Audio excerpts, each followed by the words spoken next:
우리 이은별 집사님께서 기도한 것과 같이 우리에게 산적한 그런 문제들이 참 많이 있습니다.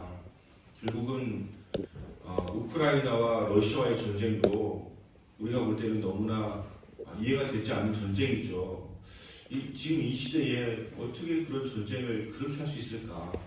어찌 보면 우크라이나가 무슨 뭘 잘못을 한 것 같지도 않은데 왜 저렇게 전쟁을 걸어갈 것인가 라고 하는 생각도 하게 되고요.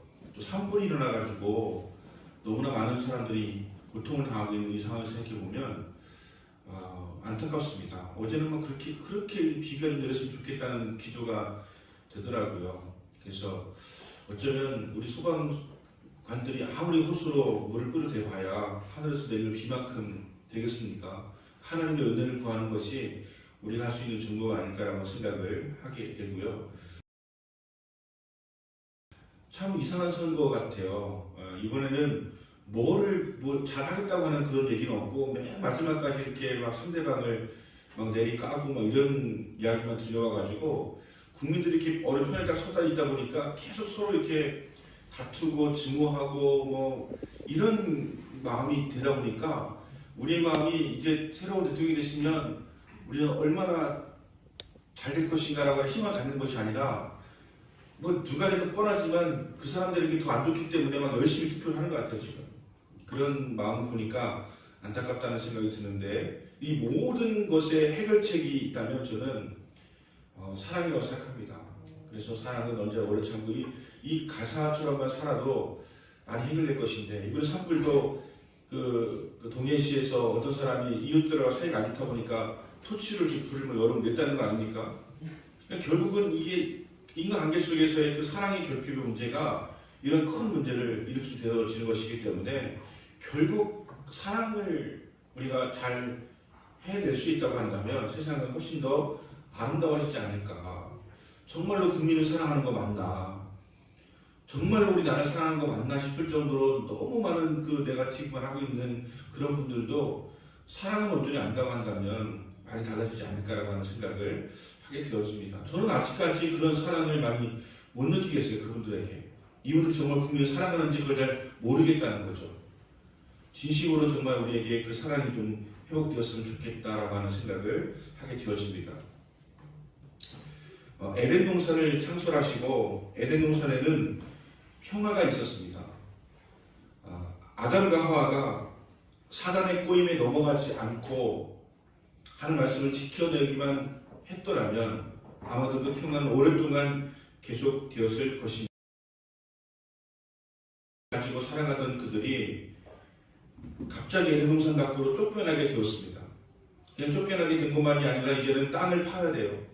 가시덤불을 갖다가 헤쳐놔야 됩니다. 땀을 흘려야 됩니다. 고생을 해야 됩니다. 그리고 비교가 되고 또 마음속에 시기와 질투가 생겨나게 되어지고 두려움이 생겨나게 되어지고 미래에 대한 걱정을 하게 되어집니다. 전에는 사방팔방 먹을 것이 가득해가지고 미래에 대한 걱정이 없었습니다. 근데 이제는 땅을 파가지고 땅의 소산을 먹어야 되니까 이 소산이 제대로 열릴까? 얻을 수 있을까? 과연 우리가 미래를 장담할 수 있을까 싶다 보니까 걱정과 염려가 생겨나게 되어지면서 부부간에도 갈등이 생겨나게 되는 것이죠. 어떤 사람은 걱정하지 마 이러는데 걱정이 되는 거죠. 올해 농사 제대로 될까? 왜 비가 안 오는 것일까? 지금도 우리나라가 강수량이 예년에 비해서 10분의 1밖에 되지 않아가지고 땅이 너무 건조하고 나무가 건조하다 보니까 지금 산불이 그냥 온 전국으로 지금 확대되고 있는 것 아니겠습니까? 왜 이렇게 비가 오지 않을까? 왜 이렇게 날씨는 쌀쌀할까? 왜 이렇게 힘들까? 뭐 이렇게 하다 보니까 갈등이 생겨나게 됩니다. 그 다투는 거예요. 남편은 아내한테 이야기합니다. 당신은 왜 그렇게 배배한테 꼬임이 넘어가가지고서 선악을 알게 하는 그 나무 열매를 따먹었느냐? 막 이렇게 합니다. 그럼 하와는 또 가만히 있으니까 당신은 또 왜 그걸 보면서도 말리지 않아가지고 우리가 이 생고생을 하고 있느냐고 하면서 또 다투지 않겠습니까? 이런 다툼이 생겨나고 갈등이 생겨나고 하면서 그 가정도 평화가 깨져버립니다. 부부간의 관계가 깨져버립니다. 늘 걱정과 염려와 두려움 가운데서 갈등이 일어나고 있는 것이죠. 아들을 낳았습니다. 가인과 아벨을 낳았어요. 가인과 아벨이 형제지간인데 그렇게 또 서로 시기를 합니다. 가인이 드린 예배는 하나님이 안 받으시고 아벨 드린 예배는 받으시니까 가인이 화가 나서 동생을 돌로 쳐 죽여버렸습니다. 최초의 살인자이죠. 그렇게 살인을 저지르고 나서 가인은 하나님 아버지 앞에 서게 되는 것이죠. 그리고 징계를 받게 되어집니다. 우리를 이끌어서 이야기하기를 카인의 후예라고 이렇게 이야기하죠. 죄를 지은 사람들의 후손이라는 얘기입니다. 우리는 그렇게 시기하고 미워하고 질투하고 투기하고 살인하고 욕하고 저주하고 하는 것들이 우리 일상이 되어져 버렸습니다. 이것의 원인과 이것의 결과는 사단이 우리에게 준 것이고 결국 하나님과 깨어지게 되고 평화가 깨어지게 되어지고 화해가 깨어지게 되어지면서 우리는 이런 삶을 지금 살아가고 있다라고 하는 것입니다. 얼마나 많은 사람들이 지금 마음의 문을 닫고 등을 돌리고 살아가고 있는지 모릅니다. 분명히 여러분 우리는 더 잘 살게 된 것은 맞다고 하는 것을 제가 여러 차례 말씀을 드린 바가 있습니다. 우리는 예전에 정말 고무신 한 짝까지 가서 몇 바꿔 먹고 살았던 그런 시대에만 생각해봐도 우리는 지금 너무나 행복한 시대에 살아가고 있는 거예요. 과자를 먹어도 이것저것 뭐 정도이지 우리가 먹지 못하고 있는 것은 결코 아니지 않습니까? 작년 GNP를 따져보니까 1인당 35,000불이래요. 35,000불이라고 하는 것은 여러분 세계에서 5천만 인구를 넘는 나라 중에서 35,000불 넘는 나라는 10개가 되지 않습니다. 대단히 잘 살고 있는 것입니다. 대단히 괜찮아진 것입니다. 근데 이전보다 훨씬 반목과 질시가 더 많아졌습니다. 더 이기적이 되었고 더 불만이 많아졌고 감사하지 못하고 있는 그런 나라가 되어져 있습니다. 크리스찬이라고 해서 예외가 아닙니다. 크리스찬도 시기하고 질투하고 이기적이고 욕심부리고 하는 것은 다른 바가 결코 없는 것을 우리가 지금 느끼며 살아가고 있지 않습니까? 교회라고 하는 것에 대한 존재감이 한국 사회에 별로 없습니다. 교회라고 하는 것이 어떤 희망을 준다든가 교회 다니는 사람들은 뭔가 다르다든가 교회 다니는 사람들은 우리를 뭔가 바꿔줄 거야 변화시킬 거야 라고 하는 그런 생각이 별로 없습니다. 그저 그냥 교회라고 하는 것은 그들만의 리그 그들만의 세상 그들만의 공동체 이런 마음을 주고 있지 교회가 어떤 희망을 주고 있는 것이 결코 아니라고 하는 것입니다. 손을 내밀어서 우리를 화해시켜 주시오라고 요청하지 않습니다. 누구도 교회를 향해서 우리의 어려움과 갈등과 이런 어떤 분열이 교회를 통해서 해결될 것이라고 기대하면서 나오는 사람들이 없다라고 하는 것이죠. 왜 그럴까요? 우리 교회가 왜 그런 교회가 되었을까요? 우리는 찬양합니다. 주는 평화라고 막힌 담을 모두 허셨네라고 찬양을 합니다. 주님은 평화이십니다. 막힌 담을 허시는 분이십니다. 그런데 왜 우리는 그 막힌 담을 허무는 것이 아니라 더 쌓아올리는 그런 것처럼 비춰지는 그런 모습이 연출되고 있는 것일까요? 라고 하는 것을 생각해보면 참 안타깝다. 합평케 하는 자는 복이 있나니 저희가 하나님의 아들이라 일컬음을 받을 것임이라고 했는데 하나님의 아들이라 일컬음을 받는 것은커녕 오히려 저들이 우리보다 더 나은 것이 무엇이 있는가라고 하는 손가락질을 받고 살아가고 있을 때에 우리 자신을 심각하게 한번 돌아보는 마음을 가져야 되는 것이죠. 만약에 이번에 산불을 낸 그분 60대 그 남자분이신데 어머니 혼자 모시고 살았는데 이웃들이 자기를 너무 멸시하고 싫어해서 그런 짓을 저질렀다고 하는 것을 고백했다고 합니다. 누군가 가서 그에게 복음을 전했더라면 아마 이 대형 산불은 나타나지 않았지 않겠습니까? 이 땅의 많은 원인들은 사랑받지 못해서 일어나는 범죄가 많습니다. 어렸을 때 아버지 어머니 사랑받지 못했기 때문에 범죄하는 사람이 되기도 하고 그런 잘못된 의식을 배우고 살아오면서 그릇되고 잘못된 범죄를 저지르는 그런 일들이 나타나고 있다고 하는 것입니다. 결국 이 땅의 모든 문제는 사랑의 문제고 죄의 문제고 그런 것을 우리가 알게 됐지 않습니까? 1980년대 미국의 대법관이었던 워렌 버거라고 하는 분이 계세요. 이분이 기고문을 썼는데 그렇게 마음에 와닿을 수가 없습니다. 뭐라고 했냐면 왜 사람들은 요즘 들어서 갈수록 소송을 더 많이 하는지 모르겠다. 판사들이 숨을 쉴 수 없을 정도로 소송 건수가 해마다 증가하고 있다고 하는 것입니다. 여러분 보시면 알겠지만 소송이라고 하는 것이 너무나 많이 늘어나고 있습니다. 대통령 후보들이 다 소송을 걸어버립니다. 지금도 엄청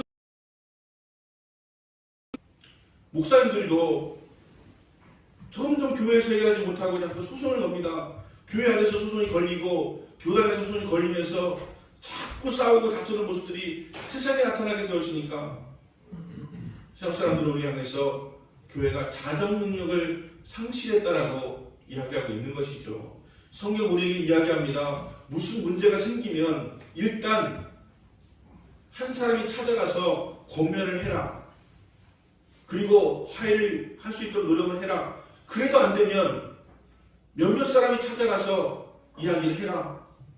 그래도 안 되면 더 많은 사람들이 가서 해보고, 그래도 안 되면 그제서야 그를 제명하든지 퇴출시키든지 하라고 하는 것을 권면하고 있습니다. 우리는 한 번의 노력도 하지 아니하고 서로 원수가 되어가지고 다투고 싸우다가 분열되어지고 깨어진 일들이 얼마나 많은지 모릅니다. 게다가 세상 법으로 가져가다 보니까 교회에서도 결국은 문제를 쌍법으로 쉽게 해결하려고 하는 그런 일들이 나타나면서 교회가 자정 능력을 잃어버렸다고 하는 이야기를 듣고 있는 것이죠.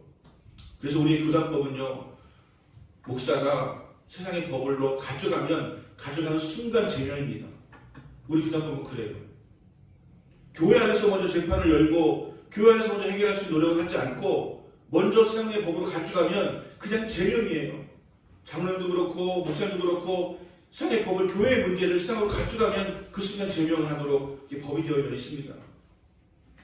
그만큼 우리가 지금 우리 문제를 해결하지 못하고 있는 것을 말해주고 있는 것 아니겠습니까? 그 원인이 도대체 어디에 있는가라고 하는 것을 이 워렌 버거라고 하는 분이 생각을 해보았다는 것이죠. 가정의 문제고 교회의 문제다라고 하는 것을 그가 깨닫게 되었다고 하는 것입니다. 교회가 재구실을 하고 교회 다니는 사람이 하나님 말씀대로 살려고 한다면 웬만한 충돌이나 웬만한 갈등이 있어도 혹은 이해관계가 얽혀 있어도 충분히 양보하고 용서하면서 해결할 수 있을 텐데, 이 자정 능력이 사라지다 보니까 교회가 교회답지 못하고 교회 다니는 사람들이 교회 다니는 사람답지 못하기 때문에 이런 일이 벌어지고 있다고 하는 것을 워렌 버거라고 하는 분이 이야기를 했다고 하는 것입니다. 세상에 왜 이렇게 갈등이 많을까요? 세상에 왜 이렇게 평화가 깨어지고 있을까요? 그 이유는 교회가 교회의 역할을 못하고 있고 교회 다니는 사람들이 교회 다니는 사람의 역할을 못하고 있기 때문에 그런 것 아니겠습니까? 해결되는 일들을 우리가 찾아보기가 어렵습니다. 끝내 우리는 다투고 싸우고 분열하고 안 보고 끝내버리는 그런 것들이 반복되어질 뿐이지, 해결하고 용서하고 사랑하는 모습을 보기가 참 어렵다고 하는 것이죠. 분열은 계속되어지는데 합쳐지는 것은 점점 어려워지고 있습니다. 하나가 되면 점점 어려워지고 있습니다. 지도자들이 해야 될 일들 중에 한 가지는 사실 우리가 하나 되는 모습을 보여주는 것인데, 저는 이번 선거는 어떤 선거보다도 마음에 참 안 드는 그런 선거라고 생각합니다. 좀 서로 좀 이렇게 좀 좋은 점도 좀 이야기할 수가 있고 함께 비전을 이야기할 수 있는 것도 있어야 되는데, 오늘까지도 아마도 내일까지도 모레까지도 선거일까지도 서로 물건뜯는 그런 장면만 연출될 것이라고 하는 생각이 드니까 참 안타깝다고 하는 생각이 듭니다. 지도자는 긍정적이어야 된다고 하는 것이 저의 소신입니다. 긍정적이고 비전을 제시할 수 있는 사람이 리더가 된다고 하는 것을 늘 저는 소신으로 가지고 있습니다. 저는 그런데 네거티브하는 사람들을 그래서 별로 안 좋아하는데 이번엔 둘 다 네거티브를 하고 있어가지고 참 어렵다라고 하는 그런 생각이 들기도 합니다. 여러분 스스로 마찬가지입니다. 여러분 긍정적이어야 됩니다. 리더는 앞으로 소망이 있는 것을 말해줄 수 있는 사람이 리더인 것이지, 앞으로 우리의 삶은 비극적일 거라고 말해줄 사람은 리더가 될 수가 없는 것 아니겠습니까? 저는 이야기합니다. 예수님께서 살아계시는데 우리가 왜 비극적이냐고, 우리에게 긍정이 있지 않냐, 소망이 있지 않냐고 이야기합니다. 예수님이 돌아가셨으면 모르지만 예수님 살아계시는데 왜 우리가 소망이 없습니까? 왜 우리가 긍정이 없습니까? 그분이 살아계시는데, 우리를 가장 사랑하시고 우리를 가장 아름답게 인도하기를 원하시는 그분이 살아계시는데 왜 우리가 비극적이어야 되고 왜 우리가 부정적이어야 됩니까? 주님 우리를 가장 아름답게 인도해 주실 줄로 믿고 기도하시기 원합니다. 그리고 누가 되든지 간에 우리는 승복할 수 있는 것이 필요합니다. 그것이 우리를 화목케 하고 화평케 하는 가장 큰 중요한 요소가 될 것입니다. 우리의 문제는 승복하지 않는 데 있어요. 누가 대통령이 되고 나면 우리는 저 초천지 원수 같은 그 사람이 대통령이 됐으니까 임기 내내 반대하고 임기 내내 저주하고 임기 내내 갈등하며 살아가야지라고 마음먹고 하다 보니까 이게 바뀌지가 않는 거예요. 누구를 세우시든지 간에 하나님께서 우리에게 주시는 메시지는 이것입니다. 육신의 삼전에게 순종하라. 이것이었어요. 왜냐? 그들이 우리의 삶에 영향을 끼치는 사람이니까, 그것이 질서니까 그렇게 말씀하신 거예요. 그래서 로마가 뒤바뀌었습니다. 예수 믿는 유대인들이 그 삼전을 순종하니까 그 주인들이 감복을 하고 나도 예수 믿겠다라고 돌아서게 되어지고, 그래서 그 나라가 온통 바뀌어가지고 로마가 기독교를 국교로 인정하는 역사가 나타나게 되어진 것 아니겠습니까? 맨날 춤출거리고 맨날 저항하고 맨날 대들고 맨날 불순종했다면 아마 오늘날의 기독교는 없었을 것입니다. 바울은 분명하게 이야기합니다. 육신의 삼전에게 순종하라고. 그것이 옳다고 말하고 있는 것이죠. 그래서 그들은 대들지 않았고 그들은 순종했고 일했고 성실했고, 그러면서 오히려 로마가 기독교에게 무릎을 꿇는 그런 역사가 나타나게 되었던 것입니다. 오늘날의 기독교에 그런 일들이 나타나고 있습니까? 오늘날 기독교에 과연 순종해 나가는 것이 있습니까? 말씀대로 살아가는 것이 있습니까? 그것을 생각해보면 우리가 화평케 하는 자가 하나님의 아들이라고 한다고 하였는데, 하나님의 아들이라고 불리는 사람들, 그런 사람들은 화평케 하는 사람이고, 어떻게 하면 화평케 할 수 있는가 하는 것을 오늘 한번 참고해 보기를 원합니다. 첫 번째로 복음을 증거해야 됩니다. 복음을. 십자가의 복음을 증거할 때 화목히 된다라고 성경은 선언하고 있습니다. 십자가의 형태를 보면 가로와 세로가 있습니다. 이 가로와 세로라고 하는 것은, 가로는 인간관계 속에서의 평화입니다. 수직은 하나님과 관계 속에서의 평화입니다. 하나님과의 화해가 이루어져야 되는 것이에요. 복음이라고 하는 것은 싸움 말리는 것을 의미하는 게 아닙니다. 복음이라고 하는 것은 하나님과 우리 사이가 화해되어지는 것, 그래서 하나님과 우리 사이가 다시 한번 회복되게 되어지는 것을 우리는 화해라고 할 수가 있다라고 하는 것이죠. 하나님과의 화해는 우리의 죄 용서와 하나님의 구원이 있는 것을 화해라고 할 수가 있습니다. 한 10여 년 전에 그 시내에서 이렇게 열심히 예수 천당 불신지역 혹은 예수 믿으세요 전했던 목사님이 계셨어요. 근데 그분이 그런 얘기 하더라고요. 자기는 이렇게 복음을 증거하면서 그 다음에 신문을 본대요. 그 신문을 보면은 거기에 이렇게 좋은 뉴스가 나온다거나 문제가 해결되어진다거나 아니면 범죄가 줄어든다거나 그런 걸 보면서 마음이 이렇게 좋다고 하더라고요. 복음을 증거했더니 사회가 달라지고 세상이 바뀌게 되어지고 화목해 되어지는 것들을 보게 되어지니까 그게 그렇게 좋다고 하더라고요. 지금은 안 하세요. 좀 할 생각 없냐니까 지금 생각이 없대요. 이제 그분이. 그런데 그 복음 전하는 것이 무슨 능력이 있습니까? 복음 전했다고 해봐야 누가 예수 믿는다고 교회에 옵니까? 라고 이야기했지만 저는 그분의 말을 얘기했다고 생각합니다. 우리가 복음을 증거했더니 그 사람 믿는다 안 믿는다 그런 것보다는 세상에 뭔가가 희망을 주었던 것이죠. 그래서 긍정적인 변화가 일어나게 되었던 것이죠. 우리의 복음 증거의 역사는 교회를 데리고 오기 위한 것이 아니라 그가 하나님과 화해하고 세상이 서로 화해하게 되어질 수 있는 것을 위해서라도 복음은 증거해야 되는 것입니다. 우리가 전도한다고 하는 것을 너무 교회 데리고 오는 것으로만 포커스를 맞추니까 이제는 그게 잘 안 되는 것이죠. 교회 안 데려가도 괜찮습니다. 그냥 복음을 증거하세요. 그냥 예수님을 믿으라고 증거하세요. 예수님이 화해인 것을 선포하세요. 그냥 그 자체로 하는 능력이 있는 것입니다. 꼭 교회 데리고 와야 되는 게 아니에요. 그가 감동을 받고 변화가 되어서 교회로 오게 되지 못할지라도 우리의 복음은 멈추지 말아야 되는 것이죠. 그 복음 선포가 세상을 바꿀 수 있는 것이니까요. 에베소 2장 16절 17절 이런 말씀이 있습니다. 원수된 것을 십자가로 소멸하시고 십자가가 원수된 것을 소멸한다고 하는 것입니다. 우리나라에 복음이 증거되지 아니하였더라면 어떠하였을까 한번 생각을 해보면 아찔하지 않습니까? 우리나라에 한 120년 전에 복음이 들어왔습니다.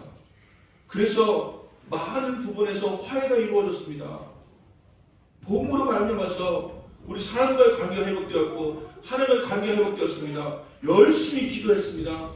위로받았고 평화를 얻게 되었으며 우리는 서로 사랑하게 되었습니다. 교회 안에서 서로가 대한 나눔의 역사가 나타나게 되었습니다. 흘러가는 역사가 나타나게 되었습니다. 많은 사람들이 가난에서 벗어나서 부유한 사람이 되도록 변화가 되었습니다. 이제는 그 하나의 역사에 인해서 우리나라가 세계적인 나라가 될 수 있지 않았습니까? 우리는 기독교 복음이 아니었으면 학교가 그렇게 세워지지 않았을 것입니다. 여전히 우리는 문명국가로서 돈 있는 사람은 서당 가서 천자문이나 떼고 어느 사람들은 여전히 그냥 머슴같이 살아가는 그런 나라가 됐을지도 모르겠습니다. 그런데 선교사들이 와가지고 이화학당이고 배제학당이고 숭실학원이고 세우면서 많은 학교가 세워지게 되어지고 세브란스 병원이고 광해원이고 많은 병원이 세워지면서 어려운 사람들이 고침받게 되어지고 예수 믿게 되어지면서 말씀을 들으면서 이 성경을 읽으면서 문명이 깨어지면서 우리나라 개몽이 되어진 것이죠. 많은 사람들이 깨어나게 되었습니다. 하나님께서 우리를 만드셨구나. 우리는 모두가 다 사랑받고 살아갈 수 있는 존재로 만드셨구나. 우리는 모두 평등하구나. 누구나 다 인권이 있구나 하는 것들을 교회를 통해서 알게 되어진 것입니다. 어느 정치인이 이것을 가르쳐 주었습니까? 교회에서 설교 시간에 여러분은 소중한 사람들입니다. 노예도 종도 하인도 상민도 다 하나님의 자녀이며 우리는 모두 공평합니다 라고 하는 것은 복음이 우리에게 가르쳐 주신 이야기였어요. 그래서 어느 순간에 우리는 서로 화해하게 되었고 더 이상 차별하지 않는 그런 나라가 되기 시작하는 계기가 되어진 것이죠. 물론 남녀의 차별은 70년도, 80년도까지 이어졌었지만 지금 이제는 남녀의 차별도 많이 사라지게 되었고 많은 갈등들이 이제는 하나님께서 모든 사람을 소중하게 지었고 다 하나님 안에서 한 가족이라고 하는 것을 알게 되었기 때문에 어느 교회에서는 상민이 종이 먼저 장로가 되고 부자 주인이 그 밑에 집사님으로 있어가지고 그런 일들이 교회에서 벌어지면서 우리나라가 바뀌게 되어진 거예요. 우리나라가 이렇게 빠르게 바뀐 나라가 세상에 어디 있습니까? 그게 무엇의 능력입니까? 복음의 능력이에요. 복음의 능력. 복음의 능력이 우리를 바꾼 것이고 우리나라를 바꿔주신 것입니다. 지금은 누구나 다 공부하고 지금 누구나가 기회를 가지고 누구나가 열심히 노력하고 힘쓰고 했으면 잘 살 수 있는 그런 나라가 되어진 것, 여러분 복음의 능력이죠. 하나님의 역사죠. 우리의 기대되는 응답이었던 것입니다. 그러므로 여러분 복음을 증거해야 됩니다. 여러분 복음의 증거가 희미해졌잖아요. 여러분 복음 증거하십니까? 복음 증거하세요? 주변의 사람들이 복음 증거하고 있습니까? 누군가 복음 증거하고 있습니까? 예수 믿는 그 가정이라 할지라도 자녀에게 복음을 전하고 있습니까? 자녀에게 복음에 합당한 삶을 살자고 전하고 있습니까? 하나님은 우리가 복음을 외치길 원하세요. 복음을 증거하길 원하세요. 그것이 세상을 화목케 할 수 있는 방법이라고 말씀하고 있는 것입니다. 두 번째는 서로 용서해야 됩니다. 피스메이커가 되려면 서로 용서해야 됩니다. 한번 금이 난 관계는 피차 용서하지 않고서는 회복되기가 어렵지 않습니까? 골로새서 3장 13절 이런 말씀이 있습니다. 누가 네게 혐의가 있거든 서로 용납하여 피차 용서하되 주께서 너희를 용서하신 것 같이 너희도 그리하고 이 모든 것 위에 사랑을 더하라. 이는 온전하게 매는 띠니라 말씀을 하세요. 우리가 서로 용서하고 그 위에 사랑을 더하라고 이렇게 말씀을 하십니다. 우리가 이런 일들을 주변에서 보기가 어렵지 않습니까? 서로 화해하는 모습 보기가 너무 힘겹지 않습니까? 저는 이번 지방에서 그동안에 서로 이렇게 그 갈등을 빚었던 장로님과 화해를 했습니다. 그 장로님 앞에서 또 그 장로님의 아들 그 목사님과 이렇게 하면서 저는 내내 많이 그 힘이 들었습니다. 억울했고 힘들었습니다. 끊임없이 괴롭혔고 저는 가만히 있음에도 불구하고 우리 지방의 전체 카톡에다가 저에 대한 원망에 대한 글, 저에 대해서 저주하는 글 수없이 올리면서 혼란스럽게 하였습니다. 저는 제 자신이 옳다고 믿었고 저는 거짓말을 하거나 뭐 잘못된 행위를 한 것이 없음에도 불구하고 많은 음해와 어려운 상황을 겪게 되었습니다. 그래서 지방회가 열리는 그 며칠 전에 전체 카톡에다가 글을 올려가지고 저의 뭐 무슨 잘못 쓴 것처럼 쭉 적어서 올렸는데 제가 일절 대꾸하지 않고 반응을 하지 않으니까 지방에 갔더니 분위기가 썰렁해요. 아무 일도 하지 않으니까 내가 무슨 잘못을 한 것처럼 생각이 들어가지고 그런지 지방 회원들이 썰렁합니다. 그래서 분위기가 참 안 좋았어요. 회장을 하라고 해도 아무도 안 한대요. 맡아봤자 맨날 싸울 것 같으니까 안 한다고, 서로 안 한다고 하다가 평소에 소신이 시켜주면 한다 하는 분이 계셔가지고 그분이 추천돼가지고 그분이 하셨어요. 회장을.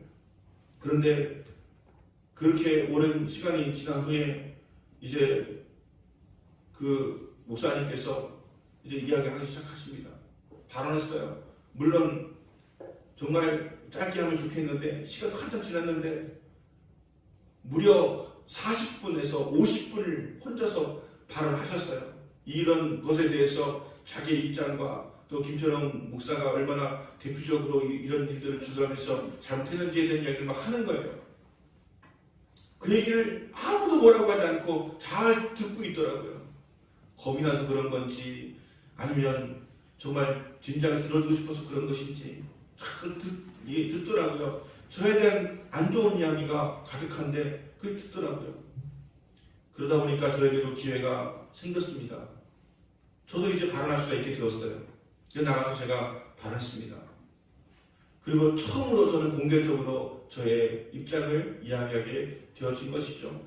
그분을 40분 동안 잘 들어줬기 때문에 제 이야기도 잘 들을 수 있는 기회가 생겼습니다.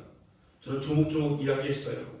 이것이 어떻게 시작된 것이고 또 어떤 이유로 인하여서 이런 과정들이 되어졌는지 그리고 모든 것이 얼마나 합법적으로 합당하게 절차가 진행되었는지에 대한 이야기를 했습니다. 많은 분들이 수긍하기 시작했고 끝나고 난 다음에 저에게 많은 분들이 문자를 보내오셔서 목사님 말씀이 너무 설득력이 있고 잘 하셔서 고맙다고 하는 그런 이야기를 해주셨습니다. 그래서 저는 끝나는 마당에서 저를 반대하셨던 이 두 분이 앞에 앉아 있는데 보니까 끄떡끄떡 거리고 있더라고요. 인정하는 것이죠. 그래서 제가 그 모습을 보면서 이야기했습니다. 제가 이렇게 모든 한 것에 대해서 이런 상황이 있었지만 제가 지금 지내온 모든 것을 인정하고 그 다음에 모든 절차에 대해서 인정하고 또 우리 신학교가 우리 청주 지방의 인준신학교인과 청주 수목에서 하는 것이 교단과 지방에서 하는 유일한 신학교인 것을 인정한다면 내가 장모님에게 사과하겠다. 제가 사과하겠다고 그랬어요. 어떤 면에서 내가 해왔던 그런 일들에 사과하는 것이 아니라 장모님이 나 때문에 마음이 언짢으셨다든가 놀랐다든가 무리에 느꼈다든가 그런 것이 있다면 내가 사과하겠다라고 이야기했어요. 그리고 제가 정중하게 사과했습니다. 아주 마음가짐으로 그냥 저를 그냥 해서라도 좀 강력하게 했으면 좋겠다 생각이 들었지만 그냥 90도 이상으로 굽혀가지고 사과를 하면서 장모님께 악수를 청했어요. 장모님 나오셔가지고 저하고 악수를 하면서 자기가 정말 서운했었다고 그 이야기하면서 저하고 악수를 강하게 이렇게 했습니다. 그 아들은 또 나오더니 막 저에게 악수를 청해요. 그리고 악수를 막 하면서 막 앞으로 막 잘해보자고 목사님 제가 생각해보니까 충분히 목사님 오해할 수 있었고 충분히 목사님 옳다는 것도 알고 있었고 목사님 귀하다고 하는 거 제가 평소에 알고 있었는데 미안하다고 고맙다고 하면서 저에게 악수를 해요. 잘해보세요. 그래서 제가 속으로 잘해보고 싶은 생각까지는 없는데 라고 하면서 하여튼간 이렇게 화해하고 어떤 분 와서 저를 막 껴안아요. 그리고 회원들은 박수를 막 치면서 장모님하고 서로 허깅하라고 안아주라고 막 이렇게 하는 소리를 들었습니다. 저는 이 모습이 참 아름다운 모습이라고 하는 생각이 들었어요. 제가 했던 모든 것들이 다 받아들여지면서 저는 화해를 요청을 하였고 그 화해가 이루어지는 모습을 보여준 것. 제가 왜 무대에 하였느냐 하면 이 목사들끼리 다투고 싸우는 모습을 우리 학생들이 보게 될까봐, 세상 사람들에게 그런 것들이 알려지게 될까봐 총회장님께서 늘 말씀하시기를 혼자서 소리 내고 하는 것은 절대 싸우면 안 된다. 목사님 가만히 있어라. 다 밝혀진다. 가만히 있어라 해가지고 제가 가만히 있었거든요. 그리고 이야기할 기회 와서 이야기했더니 다 받아들여져가지고 화해하는 모습을 보여준 것이 저는 참 감사하다고 하는 그런 생각이 들었습니다. 세상 사람들 앞에 싸우는 모습이 아니라 화해하는 모습을 보여준 것 참으로 감사하고 다행스럽다고 하는 그런 생각이 들었습니다. 여러분, 하나님의 사람은 용서하는 사람입니다. 용서하면서 화해하는 사람이 진정한 하나님의 아들이라고 할 수가 있는 것입니다. 여러분, 우리가 지금 용서하지 못하는 것이 많이 있지 않습니까? 왜 용서하지 못합니까? 나의 자존심 때문에, 또 혹은 손해보기 때문에, 혹은 그 사람이 믿기 때문에, 감정이 있기 때문에 우리 용서하지 못하며 살아가고 있지 않습니까? 하지만 성경은 분명히 우리에게 이야기합니다. 용서하라고. 그리고 거기에 사랑을 더하라고. 이것이 평화를 맺는 줄이라고 그렇게 말씀을 하고 있는 것입니다. 여러분, 용서하신 지가 얼마나 되십니까? 우리 용서할 줄 알아야 됩니다. 예수님은 세상에서 가장 억울하신 분이셨지만 십자가를 지셨습니다. 그리고 용서하셨습니다.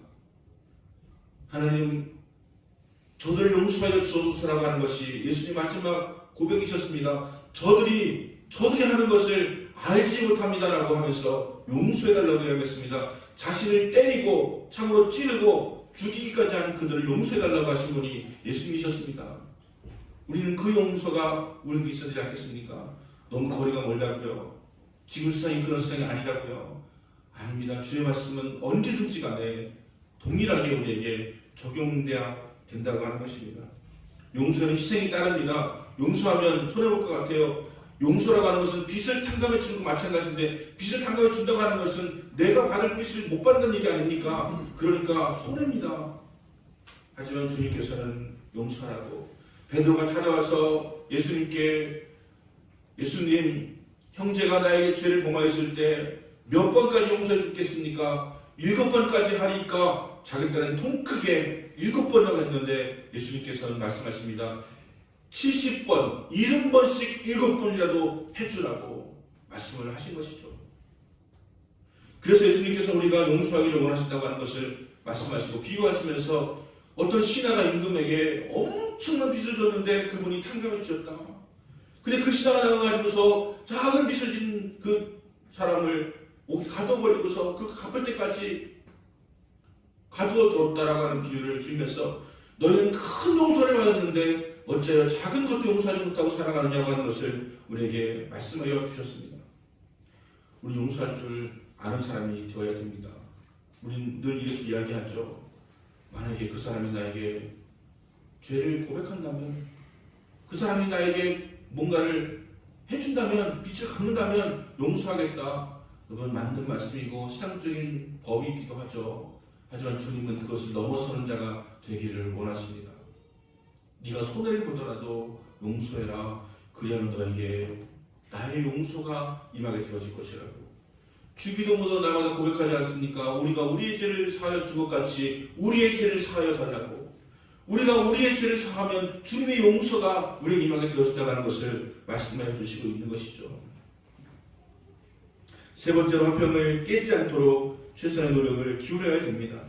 에베소 4장 3절 말씀 보시면 평안에 매는 줄로 성령이 하나 되게 하신 것을 힘써 지키라. 힘써 지키라고 하는 것은 헬라어로 스푸타조라고 하는 단어를 쓰고 있는데, 이것은 로마 시대에는 이 원형 경기장에서 검투사들이 서로 피 튀기며 싸우는 그 장면이 나오지 않습니까? 검투사들끼리 싸우고 또 검투사하고 사자하고 싸우게 하는 그런 경기를 벌였습니다.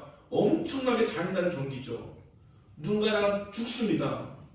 사자가 죽든지 검사가 죽든지, 검사끼리 싸우면 검사 중에 하나가 죽든지 죽습니다. 그때 검사가 경기장 안으로 들어가기 전에 그를 조련시켰던, 그를 훈련시켰던 그 훈련 조교가 뒤에서 해주는 말이 스푸타조입니다. 스푸타조. 네가 싸워서 승리하지 않으면 네가 죽는다. 다시 말하면 죽지 않으려면 죽을 힘을 다해서 싸우라. 이것이 부다조입니다. 네가 죽지 않으면 죽을 힘을 다해서 싸우라고 그렇게 이야기해주고 있는 것입니다. 여러분, 평화를 지킨다고 하는 것은 대단히 어려운 일입니다. 그렇지만 평화가 깨지면 우리는 죽습니다. 50년 우정을 가진 사람도 단 1분 만에 깨어지는 경우가 있습니다. 부모지간도 형제지간도 그렇게 오랫동안 쌓아왔던 신뢰를 그냥 단 몇 분 만에 깨어지는 경우도 얼마든지 있습니다. 스프다조 해야 됩니다. 힘써 지켜야 됩니다. 죽을 힘을 다해서 지켜야 하지만 지켜낼 수가 있는 것이 이 스프다조입니다. 서로 용서한 관계를 지키려면 스프다조 해야 됩니다. 스프다조 해야지만 우리는 이것을 힘써 지킬 수가 있다는 것을 말씀하여 주십니다. 그래 아브라함이 롯과 같이 이제 살아가다 보니까 재산이 많이 늘어났습니다. 그러다 보니까 초장이 좁아졌어요. 그래서 아브라함이 이야기합니다. 자꾸 우리 종들이 서로 싸우니까 우리 이제 헤어지자. 대신 네가 먼저 선택을 하면 내가 다른 쪽을 선택하도록 하겠다라고 제안했습니다. 롯이 가장 좋은 땅, 노른자의 땅을 선택했습니다. 지구로 말하면 무슨 명동 같은 것, 홍등가 거리, 라스베가스 같은 곳 이런 걸 선택한 것이죠. 소돔과 고모라 지역을 선택했습니다. 그 지역은 이미 노른자의 땅인데 그 이쪽 지역 개발되지도 않은 정말 땅값도 저렴하고 가치도 별로 없어 보이는 땅을 남겨주고는 롯이 선택을 했습니다. 아브라함은 그것을 인정합니다. 네가 동으로 가면 나는 서로 갈 것이고 네가 저쪽으로 가면 나는 이쪽으로 갈 것이다 라고 했습니다. 롯이 먼저 선택을 하고 가버렸습니다. 남은 땅을 보니까 좀 허접해요. 주님께서 아브라함을 찾아오셔서 말씀하십니다. 눈을 들어서 동서남북을 바라봐라. 네가 밟는 땅을 다 내게 주리라. 이렇게 말씀하시면서 위로하셨어요. 여러분, 사람들 사이에서 여러분의 손해를 보시면 하나님 말씀을 지키시느냐고 손해를 보시면 하나님의 위로가 있고 하나님의 축복이 있습니다. 하나님께서 갚으시고 채우신 역사가 임하게 될 것이라고 하는 것입니다. 그래서 우리는 평안을 깨지 않도록 하기 위해서 힘을 다해야 됩니다. 손해보는 것처럼 보여도 주의 말씀 우리가 힘써 지켜야 됩니다. 그리할 때 우리에게 놀라운 축복이 임하게 되어진다라고 하는 것입니다. 아브라함에게는 평화가 재산보다 중요했습니다. 형제와 형제가 우애하고 사랑하는 것이 돈을 모아두는 것보다도 더 보람되고 아름다운 것이라고 확신했습니다. 그래서 그런 결정을 하게 되어진 것입니다. 우리에게 크게 두 가지 현안이 있습니다. 우크라이나, 그 다음에 대통령 선거. 물론 산불까지도 있지만 이 우크라이나는 러시아의 우크라이나 침공은 어떠한 이유를 들어서도 있을 수가 없는 폭력적인 것입니다. 그냥 우리나라 같은 나라에서 우크라이나는요, 그냥 발전해 나가고 있었고 빌딩이 세워졌었고 그냥 편하게 가서 마트에 가서 음식 사고 먹을 거 사고 생필품 사고 하는 사람들이었습니다. 근데 갑자기 모두가 다 집을 나와가지고 지하철역으로 들어가 살아야 됩니다. 가게 갔더니 아무 물건도 없어요. 그리고 피난가기 위해서 피난을 가서 이 나라에 지금 가서 옮겨가서 살아가고 있습니다. 이것이 지금 남의 나라 이야기가 아니라 우리나라도 그렇게 될 수 있는 충분한, 오히려 우리가 더 위험한 그런 나라가 될 수도 있지 않겠습니까? 왜 갑자기 이런 일이 벌어졌습니까?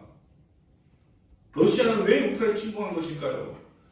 누군가 인터뷰합니다. 우크라이나 사람 중에 한 사람이 이런 일이 왜 벌어졌는지 알지도 못하겠다는 거예요.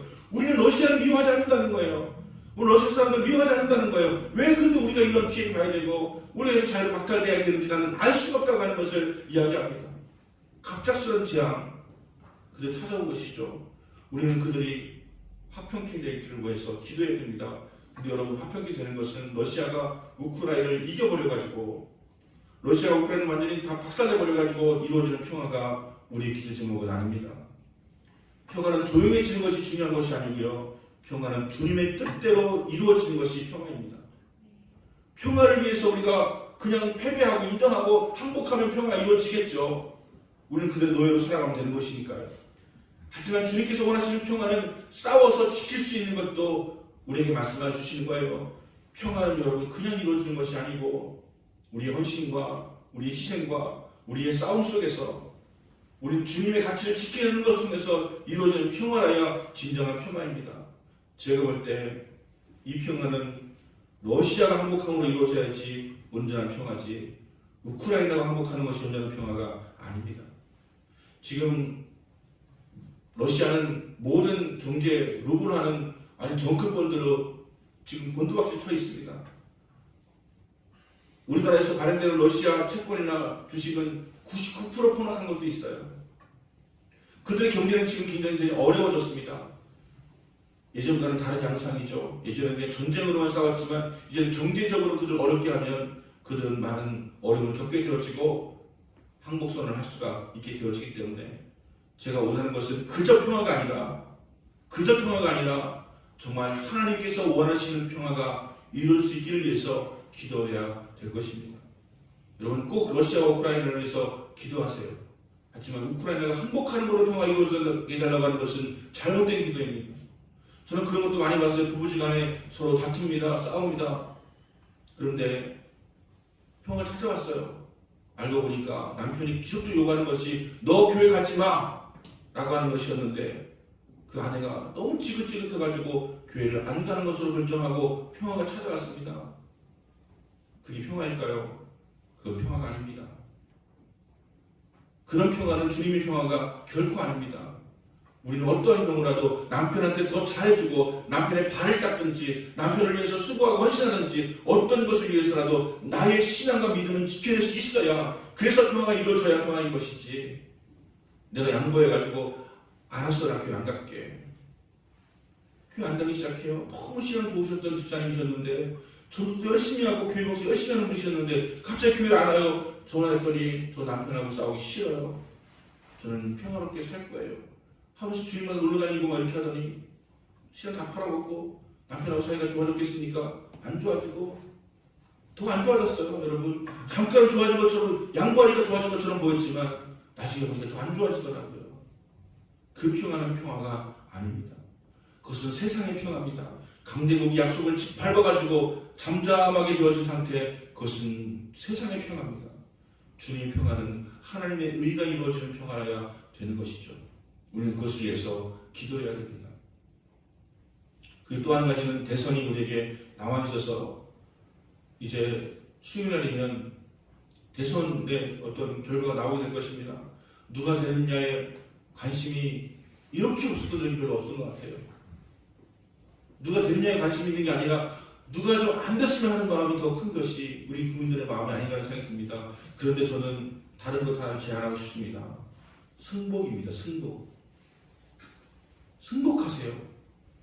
누군가가 된 다음에 승복하세요. 그것이 민주주의고 그것이 하나님께서 원하시는 것입니다. 어쩌면 누가 되느냐보다 더 중요한 것은 누가 되든지 간에 우리가 승복하는 거예요. 하나님의 뜻이 누구한테 있다라고 하는 것도 함부로 말하지 마세요. 우리가 어떻게 합니까? 대한민국 국민 전체가 반이 나뉘어져가지고 이쪽 지점 여기 반에는 예수 잘 믿는 사람도 있고 신령한 사람도 있고 영적인 사람도 있고 그렇습니다. 그런데 하나님 뜻이다라고 하는 식으로 카톡 보내지 마세요. 하나님 뜻을 우리가 어떻게 합니까? 하나님 방법이 꼭 좋은 대통령, 선한 대통령을 통해서 이루어지는 것도 아니고 우리는 그런 것으로 함부로 하나님의 이름을 들먹거리지 말고 끝나고 나면 승복할 줄 아는 그런 마음을 갖는 것이 더 중요하다고 생각합니다. 승복하세요. 왜냐하면 그를 통해서 누구를 통해서든지 간에 그를 통해서도 하나님의 뜻은 이루어질 수 있으니까요. 불신자라고 해서 하나님께서 그를 다스리지 못하는 것이 아닙니다. 불신자라도 하나님께서 그를 통해서 역사하십니다. 특히 국가를 지도하는 지도자는 하나님께서 특별히 임하십니다.